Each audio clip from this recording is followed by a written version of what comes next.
ዌብሳይት ዶሜን ኔም ኤንድ ሆስቲንግ የዌብሳይት አድራሻ ስያሜና የዌብሳይት መረጃ ማስቀመጫ ቋት በሚል ክፍል 6 የቪዲዮ ማብራሪያ አብረን እንቆያለን። በውጤቱ የሚኮሩበትን ዌብሳይት ያሰሩ። ዌብሳይት ለማሰራት ሲያቅዱ ምንጊዜም እኛ ከጎኖ እንዳለን አይዘንጉ። ከኛ ጋር ለመስራት ስለወሰኑ ከወዲሁ ከልብ እናመሰግናለን። ከዚህ በመቀጠል ወደ ዛሬው ክፍል 6 ትምህርታዊ የቪዲዮ ማብራሪያ እናመራለን።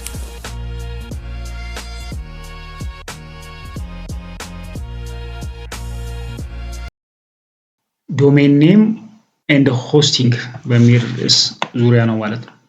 ዶሜን ኔም እና ሆስቲንግ የሚሉ ሁለት መሰረታዊ የሆኑ እንስሳ ሀሳቦች አሉ።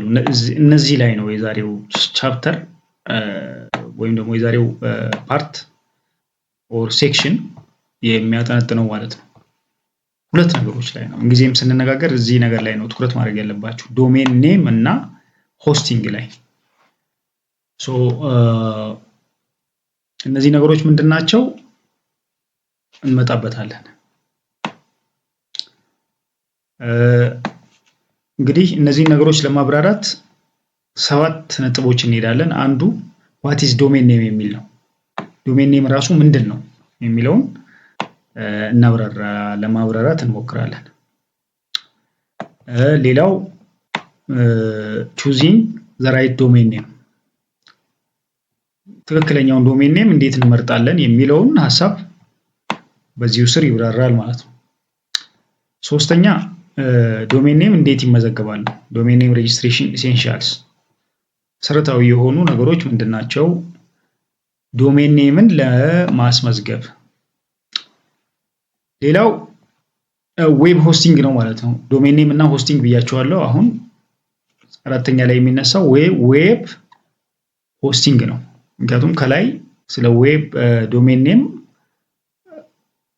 አለ ማለት ነው። አሁን ከዚህ በታች ደግሞ ያለው ምንድነው? ስለ ሆስቲንግ ነው። ዌብ ሆስቲንግ እና ዌብ ሆስቲንግ ማለት ምንድነው ምናምን የሚለውን እናያለን ማለት ነው በዚህ ስር።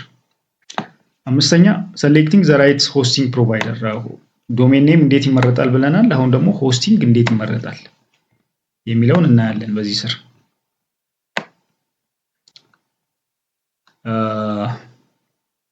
ሌላው ዶሜን ኔምንም ሆነ የሆስቲንግ አገልግሎት ቴክኒካል የሆኑ ነገሮች አሉ፣ የሙያዊ የሆኑ እነዛን ነገሮች እንዴት ምንድናቸው ወይም ደግሞ እንዴት እናከናውናለን የሚለውን እናያለን በዚህ ስር። የመጨረሻው 7ኛው ነው። እንግዲህ የዲጂታል ጆርኒያችን ምን መምሰል አለበት? በዲጂታሉ ዓለም ላይ ከዌብሳይት አንጻር የሚኖረን ቀጣይ ጉዞ ምን መምሰል አለበት የሚለውን በመጨረሻ ላይ እናያለን ማለት ነው። ስለዚህ እነዚህ 7ቱ ነጥቦች ስር ነው ማለት ነው ዛሬ ለማየት የምንሞክረው። እንግዲህ ወደዚህ ወደ ዋናው ሀሳብ ስንመጣ ዶሜን ኔም የሚልና ዌብ ሆስቲንግ የሚባሉ ሁለት ጽንሰ ሀሳቦች አሉ። ዋናው ፋውንዴሽኑ እነዚህ ሁለቱ ናቸው። የዛሬው ቆይታችን የሚያጠነጥነው እነዚህ ነገሮች ላይ ነው። ስለዚህ እነዚህ ነገሮች ከሌሉ ጭራሽ ዌብሳይት አይታሰብም። ዌብሳይትን ለማሰብ የመጀመሪያው ዶሜን ኔም የሚባለውን ነገር ማሰብ፣ ቀጥሎ ሆስቲንግ የሚባለውን ማሰብ ተገቢ ነው ማለት ነው። ምን ማለት ነው? እነዚህ ነገሮች ኢንፍራስትራክቸር ነው ማለት የቨርቹዋል ዓለሙ ላይ የመሰረተ ልማት ነው ማለት ነው። ለምሳሌ አስፋልት፣ ውሃ፣ መብራት ምናምን እንደምንለው ለዌብሳይትም መሰረተ ልማቱ ዶሜን ኔም እና ሆስቲንግ ነው ማለት ነው። ስለዚህ እነዚህ ነገሮች ከሌሉ ዌብሳይት አለ ማለት አይቻልም። ኦኬ፣ ዶሜን ኔም ምንድን ነው? ዶሜን ኔም ማለት የቤት ቁጥር እንደማለት ነው። ዌብ አድሬስ ነው፣ የዌብሳይቱ አድራሻ እንደማለት ነው። ቤት ቁጥር እንዳለው የቤቱ አድራሻ እንዳለው ሁሉ ዌብሳይትም አድራሻ አለው። ስለዚህ ያ አድራሻው ዶሜን ኔም ይባላል። ራሱ ቤቱ ወይም ደግሞ መሬቱ ደግሞ ምን ይባላል? ሆስቲንግ ይባላል። ቤት የሚገነባው ምን ላይ ነው? መሬት ላይ አይደለ? ስለዚህ ዌብሳይትም የሚገነባው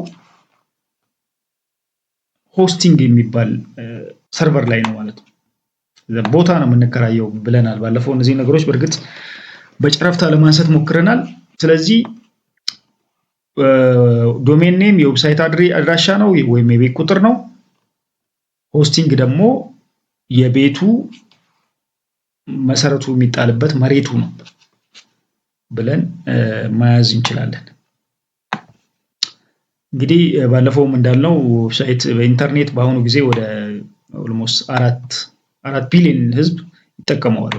ማነው 5 ቢሊዮን 4.66 ይላል። ያው ኦልሬዲ እስካሁን ድረስ ሞልቷል። ይሄኔ ማለት 5 ቢሊዮን ይሆናል። ስለዚህ ኢንተርኔት ተጠቃሚ ያለ ይሄ የኮምፒቲቲቭ ላንድስኬፑን በጣም ታፍ ያደርገዋል፣ ከባድ ያደርገዋል። ይሄንን ቴክኖሎጂ የማይጠቀሙ ድርጅቶች ወይም ግለሰቦች ላግ ያደርጋሉ ማለት ነው፣ ወደ ኋላ ይቀራሉ። ይሄ ለምን ይጠቅማል? ለብራንድ ቢልዲንግ፣ ብራንዳችንን ለመገንባት፣ ለማርኬቲንግ ኢፈርት ዌብሳይት የምንጠቀም ከሆነ ማርኬቲንግ ኢፈርታችን በጣም ኢዚ ያደርገዋል። በትንሽ ኢፈርት ብዙ ጥቅም እናገኛለን ማለት ነው። እሺ እንግዲህ ወደ ዋናው ሀሳብ ስንገባ ከሚጀምረው ከዚህ ከዶሜን ኔም የሚለው ነው። ዶሜን ኔም ምንድነው ብያለሁ? የዌብሳይት አድራሻ ነው ብያለሁ። ወይም ደግሞ አይፒ አድሬስ ነው። አይፒ አድሬስ ማለት አይፒ ማለት ኢንተርኔት ፕሮቶኮል ማለት ነው። ስለዚህ ያ ኢንተርኔት ፕሮቶኮል ወይም የቤት ቁጥሩ ነው እንግዲህ ዶሜን ኔም የሚባለው። ዶሜን ኔም ሂውማን ሪዴብል ነው። ሂውማን ሪዴብል ስንል በነገራችን ላይ ኮምፒውተር ይሄንን ለምሳሌ ጎግል ዶት ኮም ስንል አሁን እዚህ ጋር ይሄ ዶሜን ኔም ማለት ይሄ ነው። ባይዘው ጎግል ዶት ኮም የሚለው አሁን ዶሜን ኔም ነው። ይሄ ጎግል ዶት ኮም ዌብሳይቱ ይሄ ጂኦኦ ምናምን ኤልጂ ምናምን የሚለውን አያውቀው። እሱ የሚያውቀው ቁጥር ነው 142.11.00 ምናምን የሚሉ ረጅም ቁጥሮች አሉ። እነዛን ቁጥሮች ነው ዌብሳይቱ የሚያውቀው። ነገር ግን ይሄ ለምን መጣ ካል ለሂውማን ሪዴቢሊቲ ነው ማለት ሰዎች ያንን ትልቅ ቁጥር ሸምድደው ለመያዝ ስለማይመች በውክልና በቃላት ይደረጋል ማለት ነው። እንደዚህ ቃላት ስም ጎግል፣ አማዞን ዶት ኮም ምናምን የሆነ ነገር ተብሎ በቃላት ይወከላል። ስለዚህ ጎግል ዶት ኮም አሁን ይሄንን ከፍተን ብናየው እዛ የሚወከለው በቁጥር ነው፣ ግን ለሰዎች ቀላል እንዲሆን ተብሎ በቃላት ነው የተደረገው ማለት ነው። ስለዚህ ይሄ ቃላት ሂውማን ሪዴብል ነው ማለት ነው። እንግዲህ ዶሜን ኔም ምንድነው ብለናል? የዌብሳይት አድራሻ ነው ብለናል። አድራሻው በምን ይወከላል? በአይፒ አድሬስ ይወከላል፣ ወይም በዌብሳይት አድሬስ። ያ ዌብሳይት አድሬስ ምን ይባላል? ዶሜን ኔም ይባላል። ለምሳሌ ጎግል ዶት ኮም ብለን ልንይዝ እንችላለን። ይሄ ምንድነው የሚጠቅመው ካልን አንዱን ካንዱ የምንለየው በዚህ በዶሜን ኔም አማካኝነት ነው። ለምሳሌ አማዞንን እና ጎግልን የምንለየው በዚህ ስማቸው ስም ከሌላቸው ወይም የዌብሳይት አድራሻ ከሌላቸው የዚያ አድራሻ ደግሞ ቁጥር ከሌለው አንዱን ካንዱ መለየት አንችልም፣ የተምታታ ይሆናል ማለት ነው። ስለዚህ easily located and distinguished from one another ነው ማለት ነው። አንዱን ካንዱ የምንለየው በዚህ ነው። ስለዚህ ይሄ ዶሜን ኔም ለምሳሌ ዶት ኮም የሚለው ኤክስቴንሽኖች ናቸው። እነዚህ ኤክስቴንሽን ማለት ቅጥያ እንደማለት ነው። ኪ ቱ ስታብሊሽ ኦንላይን ክሬዲቲቢሊቲ ማለት እነዚህ ቅጥያዎች የተለያዩ አይነት ቅጥያዎች አሉ። እሱ ወርታችን እናየዋለን። ነገር ግን እነዚህ ነገሮች የተለያዩ አይነቶች አሉ። አሁን አንዱ ይሄ ዶት ኮም የሚለው ነው። ማለት እነዚህን ቅጥያዎች ስንመርጥ በጥንቃቄ ነው የምንመርጠው ማለት ነው። የታወቁ አሉ። እነሱን ከመረጥን ክሬዲቲቢሊቲ እናገኛለን ማለት ነው። ማለት ጥሩ በደንበኞች ዘንድ አመኔታ ይኖረናል፣ ጥሩ ግምት ይሰጡናል። ስለዚህ ስንመርጥ ጥንቃቄ ማድረግ መቻል አለብን። እሱ ወርታች እናየዋለን። እንደገና ደግሞ ይሄ ዶሜን ኔም ሲመረጥ የሰርች ኢንጂን ኦፕቲማይዜሽንን ግምት ውስጥ ማስገባት አለብን። በቀላሉ የምናስታውሰው ሪሌቫንት የሆነ ከዛ ከድርጅቱ ከስራው ጋር ግንኙነት ያለው ስም ነው መስጠት ያለብን። ጎግል ዶት ኮም አሁን እንግዲህ እሱ የመጀመሪያው ስለሆነ ይዘነዋል። ጎግል ምን እንደሆነ እኔ አሁን ባላቅም ትርጓሜው ማለት ነው። ነገር ግን አሁን ጎግል የሚለው ነገር ሲመጣ ቀጥታ ቴክኖሎጂ ነው አይደለ ወደ አይምሯችን የሚመጣው። ስለዚህ እንደዚህ ከስራው ጋር ግንኙነት የሆነ ስያሜ መሆን መቻል አለበት ነው።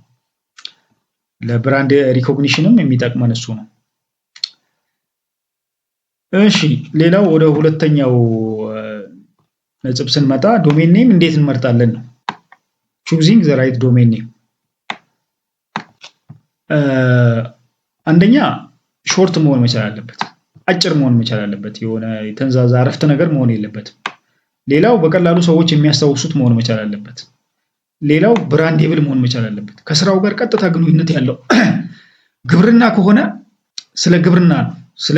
ለምሳሌ ግሪን ልንል እንችላለን፣ የሆነ ሲድ ልንለው እንችላለን። የሆነ ከግብርና ጋር ግንኙነት ያለውን ስያሜ ነው መስጠት ያለብን እንጂ ከኮንስትራክሽን ጋር ያለ ስያሜ ከሰጠነው ያ አብሮ አይሄድም። ስለዚህ ለብራንዴብል አይሆንም ማለት ነው። እነዚህ ነገሮች ግምት ውስጥ አድርገን ነው ስያሜ ስንመርጥ ጎግል ዶት ኮም የሚለውን ነገር ስንመርጥ ትክክለኛ ከኛ ስራ ጋር ይሄዳል ወይ ያ ስያሜ የሚለውን ግምት ውስጥ እናስገባለን። ሌላው ሲጻፍ ቀላል መሆን መቻል አለበት። የሆነ ምናምን እንደዛ መሆን የለበትም። ግልጽና አጭር የሚነበብ መሆን መቻል አለበት ነው። እንግዲህ እነዚህ ቶፕ ሌቭል ዶሜን ኔም የሚባሉ አሉ።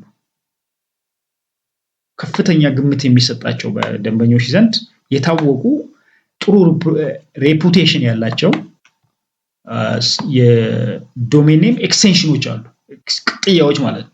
ለሁሉም ሰው አንድ የሆኑ ኮመን የሆኑ ማለት ነው። ለምሳሌ ዶት ኮም ስንል አማዞን ዶት ኮም፣ አሊባባ ዶት ኮም፣ ጎግል ዶት ኮም ምናምን ዶት ኮም ምናምን ዶት ኮም ስንል ለሁሉም ሰው አንድ ነው። ኮም ኮም ኮም ዶት ኮም ዶት ኮም ዶት ኮም ነው። ይሄ ኤክስቴንሽን ነው። ዋናው ስሙ ጎግል ነው። ዋናው ስሙ አማዞን ነው። ዋናው ስሙ አሊባባ ነው። እነዚህን ነገሮች ስናደርግ ሶስት አይነት አሉ በጣም የታወቁ ቶፕ ሌቭል የሚባሉ ማለት ነው። ኤክስቴንሽኖቹ ነው የምላችሁ። ሌላው ስያሜ እኛ የምንሰጠው ስለሆነ እሱ እኛ ነን የምንመርጠው፣ በእኛ ዲሲሽን ስር ነው። እነዚህ እንግዲህ የማይቀየሩት በጣም ታዋቂ የሆኑ ሶስት ናቸው። አንደኛ ዶት ኮም ነው፣ ሁለተኛ ዶት ኦርግ ነው፣ ሶስተኛ ዶት ኔት ነው። እነዚህ ምን ማለት ናቸው? ዶት ኮም ማለት ኮሜርሻል እንደማለት ነው፣ ለቢዝነስ ነው። ዶት ኦርግ ማለት ለነን ፕሮፊት ማለት ለንግድ ላልተቋቋሙ ድርጅቶች፣ መንግስታዊ ድርጅት ሊሆን ይችላል። የንግድ ድርጅት ካልሆነ ዶት ኦርግን ሊጠቀም ይችላል። ኤንጂኦ ከሆነ ዶት ኦርግን ሊጠቀም ይችላል። የኤክስቴንሽኑ ላይ ማለት ነው። ለምሳሌ ምን ማለት እንችላለን? የፋኦ ዶት ኮም ብንለው ለምሳሌ ወርልድ ፉድ ፕሮግራም አይደለም የሚባለው ብንል ፋኦ ዶት ኦርግ ብንል ምንድነው? ለትርፍ አልተቋቋመም ያ ድርጅት። ኢትዮጵያን ገቨርንመንት ዶት ኦርግ ብንል መንግስታዊ ነው፣ ትርፍ አይደለም አላማው። እንደዛ አይነት ነገር ብንጠቀም እንችላለን ማለት ነው። ይሄ ነጋዴ ከሆነ ደግሞ ለምሳሌ አሊባባ ዶት ኮም ስንል ኮሜርሻል ነው፣ ለንግድ አገልግሎት ነው፣ ያንን ይጠቀማል ማለት ነው። ይሄኛው ደግሞ ከኔትወርክ ጋር የተገናኘ ስራ ሲሆን ሲስኮ ዶት ኮም የሚባል ነገር አለ። አሁን ታውቃላችሁ፣ ስለ ኔትወርኪንግ የተማራችሁ ሰዎች ሲስኮ የሚባል ነገር አለ። እሱ አሁን ከኔትወርክ ጋር የሚሰራ ስለሆነ ሲስኮ ዶት ኔት ቢል ስራው ከኔትወርክ ጋር ግንኙነት ያለው ስለሆነ ዶትኔት የሚለውን ነገር ይጠቀማል ማለት ነው። ስለዚህ እነዚህ ምን ይባላሉ? ሶስቱ ቶፕ ሌቭል ዶሜን ኔም ሲስተም ይባላሉ። በማህበረሰቡ ዘንድ እውቅና ያላቸው፣ ጥሩ ሬፑቴሽን ያላቸው፣ ጥሩ ክሬዲት የሚሰጣቸው ስያሜዎች ኤክስቴንሽኖች ናቸው ማለት ነው። እነዚህን ነገሮች ስንጠቀም እነዚህም በክፍያ ነው የምናገኘው፣ ዝም ብለን አይሰጠንም። ዞሮ ዞሮ እነዚህን መጠቀም በዌብሳይቱ ተአማኒነቱን ከፍ ያደርገዋል ማለት ነው። ሌላው ዶሜን ኔም ሬጅስትሬሽን ኢሴንሻልስ። አሁን እንግዲህ ዶሜን ኔም ምንድነው የሚለውን አየን። የዶሜን ኔም ኤክስቴንሽኖችን አየን። ሶስተኛው ዶሜን ኔም ሬጅስተር ይደረጋል። እንደው ዝም ብለን እኛ ወስደን የሆነ ምንጽፈው እንትን ላይ አይደለም፣ ፍቃድ የሚሰጠናል። ልክ የቤት ቁጥር ቀበሌው ወይም እዛ የከተማ አስተዳደሩ እንደሚሰጠን ሁሉ ይሄንንም ቨርቹዋል ላይ ተጠቀሙበት ብሎ ፍቃድ የሚሰጠን አካል አለ። ያ አካል ዶሜን ኔም ሬጅስትሬሽን ኦርጋናይዜሽን ነው።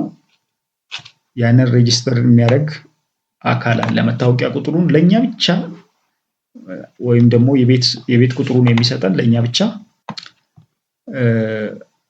ፍቃድ የሚሰጠን አካል አለ ማለት ነው። ያ በክፍያ ነው። አፕሮክሲሜትሊ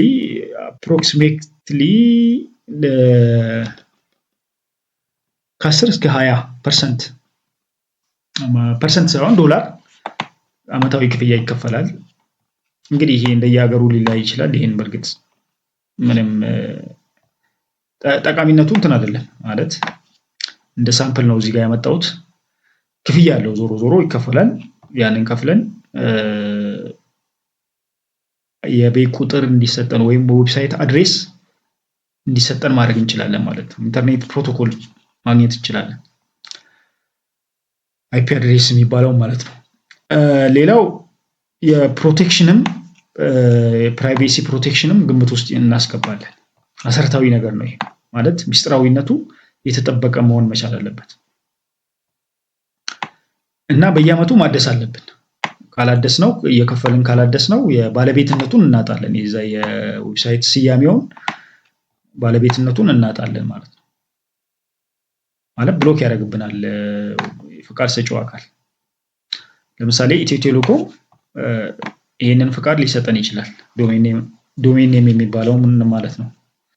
ለዌብሳይታችን አድራሻውን ሊሰጠን ይችላል። ነገር ግን ክፍያ ከፍለን ነው። ያን በየአመቱ ካላደስን ይወሰድብናል ማለት ነው። ዌብ ሆስቲንግ ይላል። እንግዲህ ዶሜን ኔም አየን። አሁን ደግሞ ወደ ሆስቲንግ ነው። ሁለት ሀሳቦች ነው ብለናል ስንነሳ፣ ሆስቲንግ እና ዶሜን ኔም የሚባሉ ሀሳቦች ናቸው። ዶሜን ኔምን ጨርሰናል። ዌብ ሆስቲንግ የሚለው ሀሳብ ላይ እየገባን ነው ማለት ነው። ስለዚህ ይሄ ዌብ ሆስቲንግ የሚለው ምንድን ነው ስንል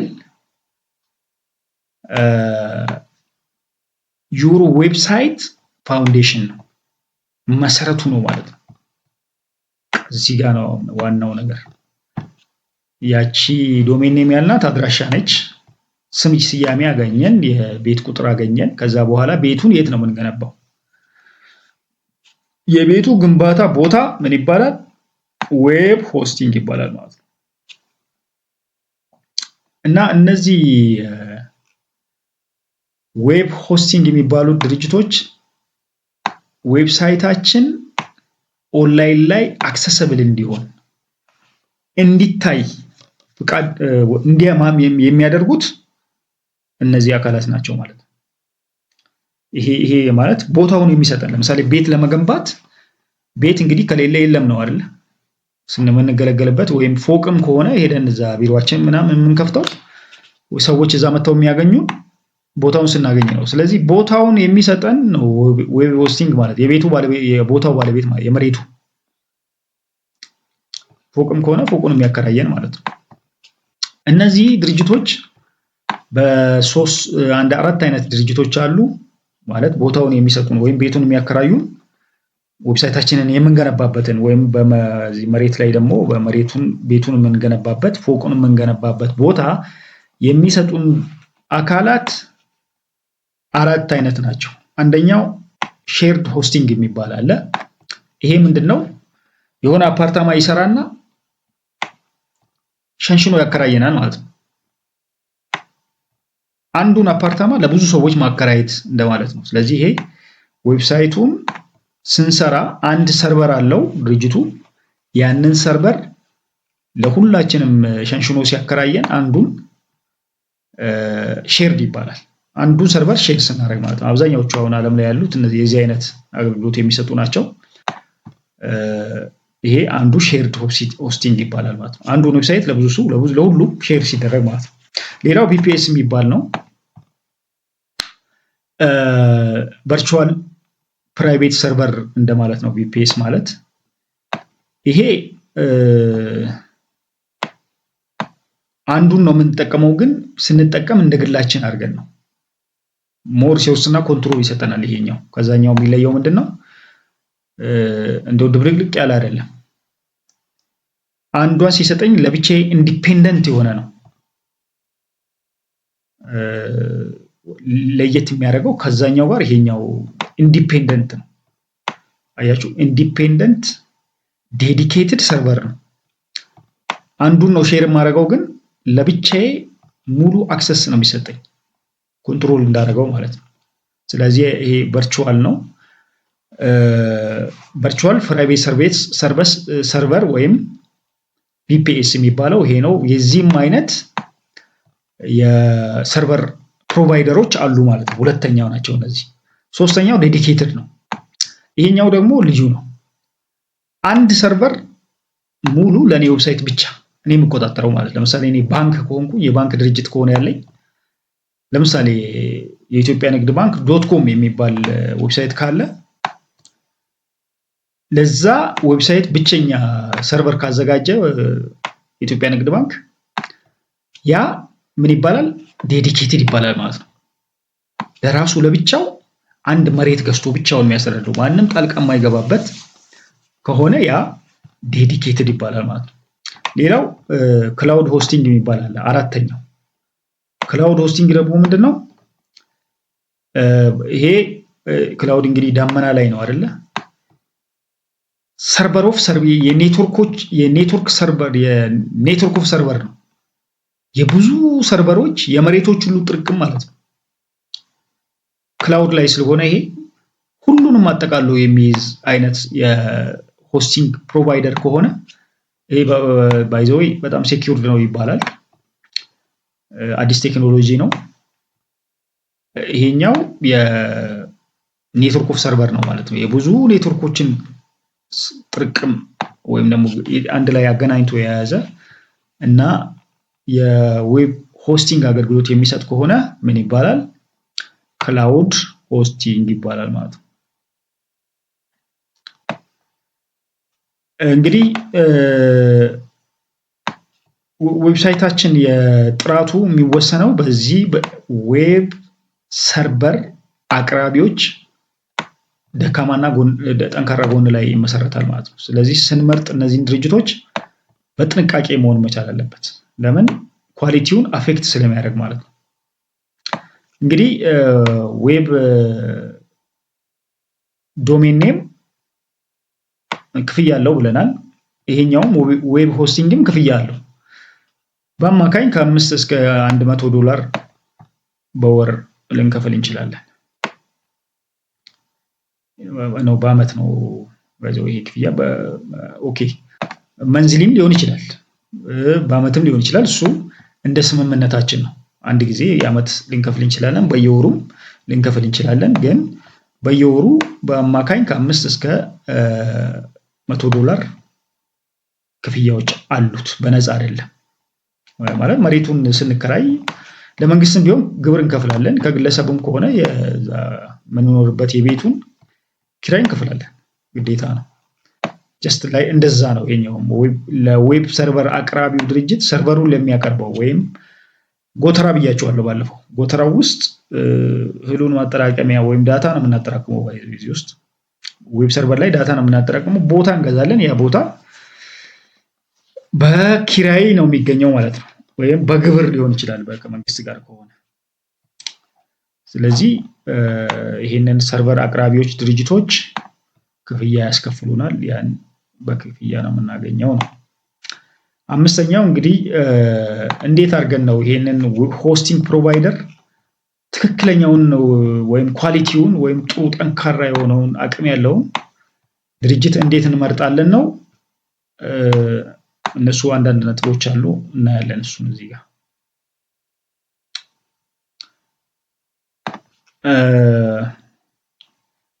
እንግዲህ አፕታይም ሪሊያቢሊቲ የሚባል ነገር አለ። ምንድነው? በአመቱ ውስጥ ምን ያህል ጊዜ ሳይቆራረጥ ሰራ እንደማለት ነው። አፕታይም ማለት የሆነ ጊዜ ዌብሳይቱ እንደዚህ ችግር ገጥሞታልና ሶሪ ምናምን የሚል ሜሴጅ መምጣት የለበትም። 99.9% ነው የኢንዱስትሪ ስታንዳርዱ። እንደዚህ ካልሰራ ከዚህ በታይ ከሆነ ከዛ ድርጅት ያንን ሰርቨሩን መግዛት የለብንም፣ ደካማ ነው ማለት ነው። ስለዚህ በአመት ውስጥ 99.9% ምንም ችግር ሳይገጥመው ዌብሳይቱ ረን ማድረግ መቻል አለበት። ያ ነው ኢንዱስትሪ ስታንዳርዱ። 99 ማለት 99 ብሎ አለ፣ ያ ደካማ ነው።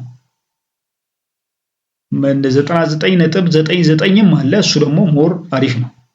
ግን ኢንዱስትሪ ስታንዳርዱ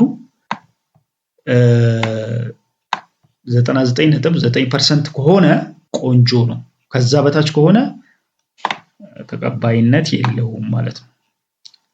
ስለዚህ አመቱን ሙሉ ችግር ሳይኖርበት እንዲሰራ ይሄንን የአፕታይም ሪላያቢሊቲ ኢንዱስትሪ ስታንዳርዱን ማሟላት መቻል አለበት። ዌብ ሰርቨር አቅራቢው ድርጅት፣ የሆስቲንግ አገልግሎት የሚሰጠው ድርጅት ይሄንን አሹር ሊያደርግልን ይገባል፣ ዋስትና ሊሰጠን ይገባል ማለት ነው። ሌላው የባንድ ዊድዝ እና ስቶሬጅ ካፓቢሊቲ የሚባሉ ነገሮች አሉ። ባንድ ዊድዝ ማለት ምንድነው? የዳታ ትራንስፈር ስለ ዳታ ትራንስፈር ስለማድረግ ነው። ማለት ከኛ ዌብሳይት ወደ ተጠቃሚዎች የሚሄደው ዳታ ብዛቱ መጠኑ ማለት ነው፣ አማውንት ኦፍ ዳታ ነው። ስለዚህ ያ ዳታ ምን ያህል ነው በካፓሲቲው የዚህ የሰርቨር አቅራቢው ድርጅት ዌብ ሰርቨር አቅራቢው ድርጅት ወይም ሆስቲንግ ድርጅቱ አቅሙ ምን ያህል ነው የሚለውን ምን ያህል ስቶሬጅ ይሰጠናል እንደማለት ነው። መጋዘን ውስጥ እዛ ስከራይ ምን ያህል ዳታ ነው ሊይዝልኝ የሚችለው፣ ምን ያህል ኩንታል ነው ወይም ደግሞ ምን ያህል ሸቀጥ ነው መጋዘኑ የሚይዝልኝ የሚለውን የምናይበት ቦታ ነው ማለት ነው። ስለዚህ ይሄንን ሰፊ ቦታ ሊሰጠኝ ይገባል። መጀመሪያ ስንደራደር ሰፊ ቦታ ሊሰጠኝ ይገባል። ይሄ ደግሞ ሪል ሊሆን ይገባል። ዝም ብሎ እዛ ቁጥሩ ላይ ይሄን ያህል ሰጣለሁ እንደ ቃል መግባት ብቻ ሳይሆን በተግባር የሚሰራ መሆን ይችላል። አሁን ለምሳሌ አንዳንድ የቻይና ስልኮች አይታችሁ ከሆነ ጂቢው ይሄን ያህል ነው ይላል፣ በተግባር ግን የለም። ያ ማለት ቁጥር ብቻ ነው፣ ፌክ ነው ማለት ነው። እዚህ ጋር እንደዛ መሆን የለበትም። 200 ጂቢ ሰጣለሁ ካለ ያ ትክክል መሆን መቻል አለበት። ያ ጂቢው ለምሳሌ አይፎን ስልኮች ላይ አይታችሁ ከሆነ ኤግዛክት ነው ማለት 2 ጂቢ ካለ 2 ጂቢ በጣም አገልግሎት ይሰጣል። የቻይናው ግን 200 ጂቢ ብሎ የ2 ጂቢውን የአይፎንን ያህል አይሰራም። ስለዚህ ድርጅቶችን እነዚህ ዌብ ሰርቨር አቅራቢ ድርጅቶችን ስንመርጥ በጥንቃቄ መሆን መቻል አለበት ማለት ነው። አቅማቸው በደንብ አይተን ምን ያህል ሪላያብል የሆነ እውነተኛ የሆነ ሀቀኛ የሆነ አገልግሎት ይሰጡኛል የሚለውን ግምት ውስጥ አስገብተን ነው ማለት ነው የምናደርገው። ስለዚህ ይሄ ባንድዊድዝ እና ስቶሬጅ ካፓቢሊቲ የሚለው እዛ ጋር ነው። ሌላው በኤስኤስኤል የሚባል ኮንሴፕት አለ። ይሄ ሴኪዩሪቲ ሶኬት ሌየር ማለት ነው። አብሪቬሽኑ ሰርቲፊኬት አለ ማለት ነው። ይሄንን ማለት የሴኪዩሪቲ ሌብልን የሚያረጋግጥ ድርጅት አለ። በዛ ድርጅት ሰርቲፋይ መሆን መቻል አለበት የኛ ዌብሳይት። ስለዚህ ይሄም የሴኪዩሪቲ ሌብሉ ትክክለኛና ሪላያብል መሆን መቻል አለበት። ኤችቲቲፒ እና ኤችቲቲፒኤስ የሚባሉ ኮንሴፕቶች አሉ። ማለት እዚህ ጋር ኤስ ይጨምራል፣ እዚህ ጋር ኤስ የለውም። ሃይፐርቴክስት ትራንስሚሽን ፕሮቶኮል እንደማለት ነው። ይሄ ነገር የዳታ የሚተላለፍበት ደህንነቱን ከአንዱ ወደ አንዱ ዳታ ሲስተላለፍ ከአንዱ ዲቫይስ ወደ አንዱ ዲቫይስ ደህንነቱ ሴኪዩር መሆን መቻል አለበት። ክሪዲሻል የሆኑ ሚስጥራዊ የሆኑ ነገሮች የሰዎችን መረጃዎች የሚጠልፉ አካላት ጠልፈው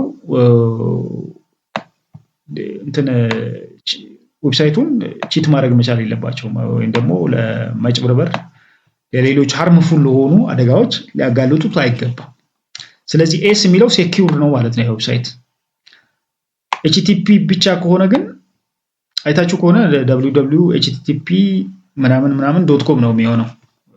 ዩአርኤል የሚባል ነገር ቀደም አይፒ አድሬስ ዩአርኤል ይባላል ባይዞ ሌላ ስሙ ዩኒቨርሳል ሪሶርስ ሎኬተር እንደማለት ነው።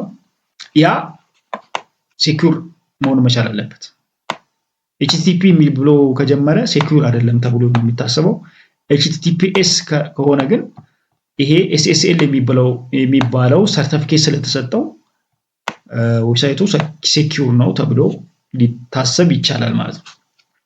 ይሄ ምንድነው? ይሄ ሴኪዩሪቲ ሶኬት ሌየር ሰርቲፊኬቱ የሚሰጠው ኢንክሪፕትድ የሆነ ኮኔክሽን እንዲኖር ነው። ሚስጥራዊነቱ የተጠበቀ የሆነ የኮኔክሽን ወይም ደግሞ ግንኙነቱ ሚስጥራዊ እንዲሆን የሚያደርግ ነው። ያንን ጋራንቲ የሚሰጠን ነው ማለት ነው።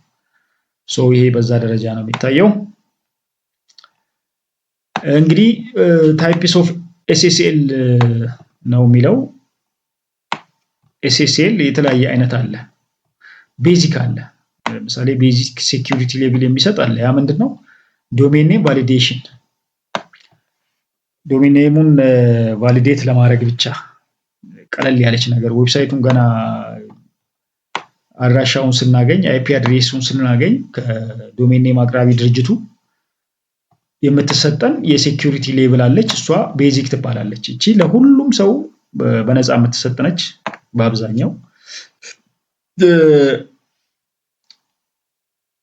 ቤዚክ ናት፣ ኩክ እና ኢዚ ናት። በቀላሉ ልክ የዶሜን ኔሙን ስናገኝ አብረን የምትሰጠን ነች። ሌላው የኦርጋናይዜሽናል ሌቭል የሚባል ነው አለ። ኦቪ ራሱ ድርጅቱን ቫሊዴት አድርጎ ድርጅቱ ራሱ እውነተኛ ነው ትክክለኛ ነው ተብሎ ተረጋግጦ አጭበርባሪ አይደለም ምናምን የሚለውን በደንብ ተገምግሞ ራሱ ድርጅቱ የሚሰጠው የሴኪዩሪቲ ሌቭል ካለ እሱ በጣም ትረስትወርዚ ነው፣ ታማኝ ነው እና ከፍ ያለ የሴኪዩሪቲ ሌቭል የደህንነት ደረጃ የሚሰጠው ነው ማለት ነው። ሌላው ኤክስቴንድድ ቫሊዴሽን አለ። ይሄኛው ምንድነው? ራሱ ዌብሳይቱን በዛ በዶሜን ኔሙ ላይ እንዲታይ የሚያደርግ ያንን አክሰስ የሚሰጠው ነው። ይሄ ደግሞ ሞር ኤክስቴንድድ ነው ማለት ነው። ትንሽ ራቅ ብሎ ሄዶ ሌሎች ነገሮችንም አጥንቶ የሚሰጠው ኢቪ የሚባል የሴኪዩሪቲ ሌቭል ከሆነ ሞር በጣም አሪፍ ነው ተብሎ ይታሰባል። ስለዚህ የሴኪዩሪቲ ሌቭል ሴኪዩሪቲ ሶኬት ሌየር ሰርቲፊኬሽን በእነዚህ 3 ደረጃዎች ይሰጣል ማለት ነው። ይሄ ምንድነው? ሞር ኢንክሪፕትድ የሆነ ወይም ሚስጥራዊ የሆነ ዳታ ትራንስሚሽን እንዲኖር ነው ዋስትና የሚሰጠን ማለት ነው።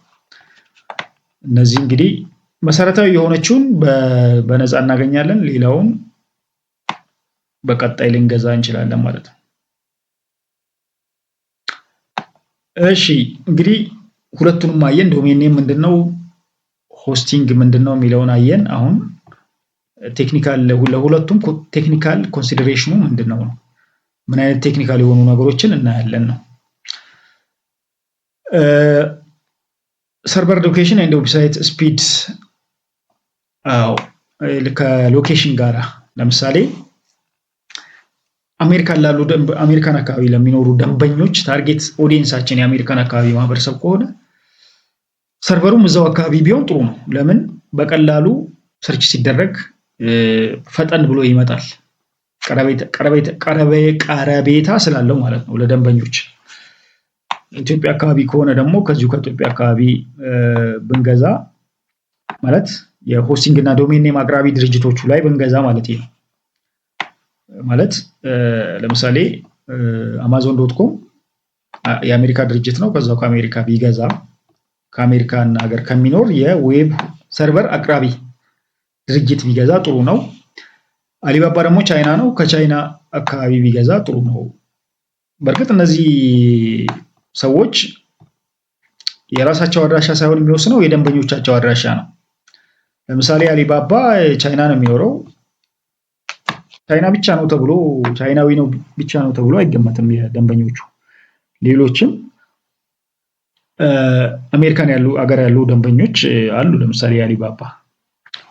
ስለዚህ አጥንቶ ራሱ የኔ ዋና ደንበኞቼ የት አካባቢ ነው የሚገኙት የሚለውን አይቶ ከዛ እነሱ ከሚኖሩበት አካባቢ ዶሜን ኔሙን እና የሆስቲንግ አገልግሎቱን ቢገዛ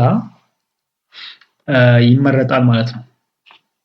ሌላው የፊውቸር ግሮዝን ግምት ውስጥ ያስገባ መሆን መቻል አለበት። ዶሜን ኔም እና የሆስቲንግ አገልግሎት የሚሰጡ ድርጅቶችን ውል ስናደርግ ወይም ከነሱ ጋር ኮንትራክት ስንፈርም የፊውቸር ኤክስፓንሽን አኮሞዴት ያደርጋሉ ወይ የሚለውን ግምት ውስጥ አስገብተን ነው የሚሰጡንን የዳታ ብዛት ማለት የጂቢ የሴኩሪቲ ሌቭሉን ምኑን የተለያዩ ነገሮችን የፍጥነቱን ምናምን ለወደፊት ኤክስፓንሽንም ግምት ውስጥ አስገብተን ነው መሆን ያለበት። ለዛሬ ብቻ መሆን የለበትም። ለምን? ይሄ መሰረታዊ ነገር ስለሆነ መሰረቱን ስንጥል በጣም ሶሊድ የሆነ ፋውንዴሽን መሆን መቻል አለበት ማለት ነው።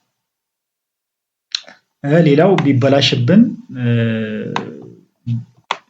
ባካፕ አላቸው ወይ የሚለውንም ማየት መቻል አለብን። ለምሳሌ ዌብሳይቱ የሆነ ጊዜ ፌል ቢያደርግና ዳታው ቢጠፋብን እነሱ የባካፕ አገልግሎት ይሰጣሉ ወይ?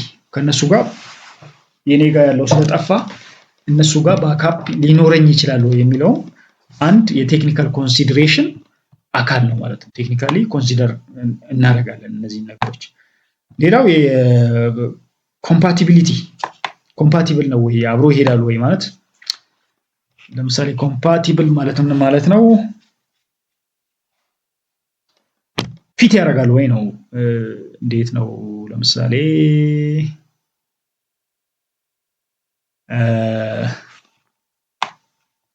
ለምሳሌ የግራና የቀኝ ጫማ ማለት ሁለቱም ግራ ከሆነ ጫማው ፊት አያደርግም ነው የምንለው አይደለ? ለምን? ግራ ስለሆነ አብሮ አይደለም።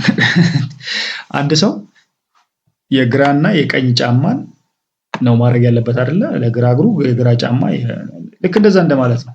ለምሳሌ ወርድ ፕሬስ የሚባል ፕላትፎርም አለ። ያ ፕላትፎርም ከዚህ ዌብ ሰርቨር አቅራቢው ድርጅት ይጠቀመዋል ወይ? ፊት ያደርጋል ማለት መጠቀም ይችላል ወይ? ይሄንን ፕላትፎርም እዛ ላይ ሌሎችም የኮንቴንት ማኔጅመንት ሲኤምኤስ ማለት ኮንቴንት ማኔጅመንት ሲስተም ነው። እንደዛ ያሉ ፕላትፎርሞች አሉ። እነዛን ሊያስጠቅመኝ ይችላል ወይ? ኮምፓቲብል ነው ወይ የሚለውን ነገር ማየት መቻል አለብን ቴክኒካሊ ማለት ነው። የመጨረሻው እንግዲህ የወደፊት ጆርኒው ላይ ግምት ውስጥ የምናስገባቸው ነገሮች ነው። የመጨረሻው ፖይንት የምናየው ዛሬ ይሄ ምንድን ነው?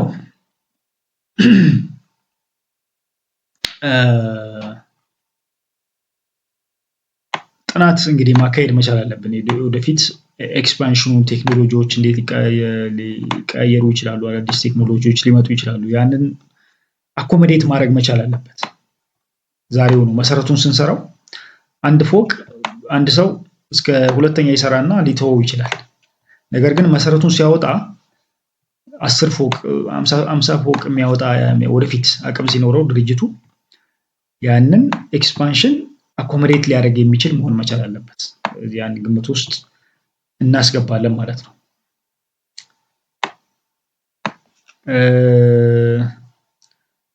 ይሄ እንግዲህ መሰረቱ የቢልዲንግ ብሎክስ ነው ማለት በጣም ወሳኝ ነገር ነው።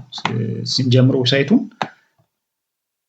መሰረታዊ የሆኑ ነገሮችን ግምት ውስጥ ወደፊት እንትኑን ግምት ውስጥ አስገብተን መሆን መቻል ያለበት ነው። ምክንያቱም አንዴ ኢንቨስት የምናደርገው ነገር ለወደፊትም መጥቀም መቻል አለበት። ለአንድ ጊዜ ብቻ ወይም ለአጭር ጊዜ መሆን መቻል የለበትም ነው። እንግዲህ የዛሬው ይህንን ይመስላል። ውድ ተመልካቾች እንደዚህ ያለ ዌብሳይት እንግዲህ እንዲሰራላችሁ ስትፈልጉ ፕሊስ እኛን ኮንታክት አድርጉ። በስራችን ትደሰታላችሁ። አድራሻችን በዚሁ ቪዲዮ የመጀመሪያው ክፍል ላይ ይኖራል። ለዛሬው እዚህ ላይ በቀናል። አመሰግናለሁ።